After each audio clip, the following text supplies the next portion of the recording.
Souleymane Denendia et sa délégation se sont d'abord rendus à l'hôpital de Tambacounda. Ce déplacement a permis aux autorités de s'enquérir de l'état des blessés. Ah oui, d'accord, non, mais on va s'occuper de vous. D'accord, elle veut partir avec vous. D'accord, mais on va voir ça. On va partir avec vous.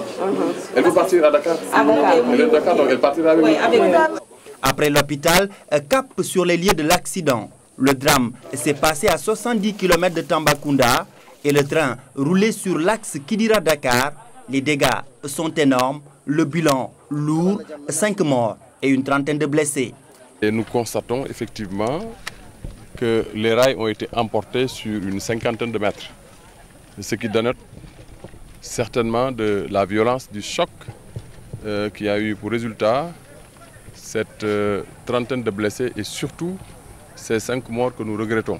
Je voudrais, au nom du président de la République, présenter toutes mes condoléances à son homologue et ami Amadou Toumani Touré, parce que le train venait de Bamako, ce qui explique la majorité de citoyens maliens qui voyageaient à bord de ce train express, et aussi ce qui explique que les victimes soient pour la plupart des Maliens.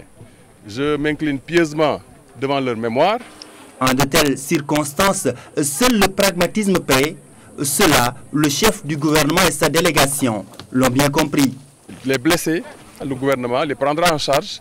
Ils seront transférés pour ceux d'entre eux dont l'État nécessite une évacuation vers les centres sanitaires mieux équipés, plus adaptés. Ils seront transférés à Dakar.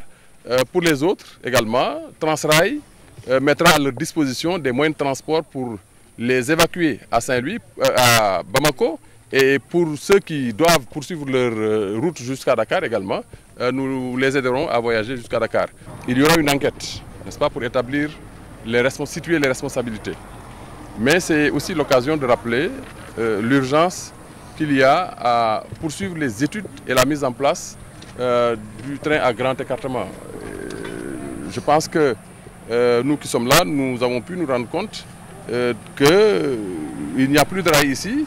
Et on s'est demandé comment cela a pu être possible. Une enquête est déjà ouverte pour déterminer les causes de l'accident. Pour l'heure, les blessés graves ont été évacués par avion.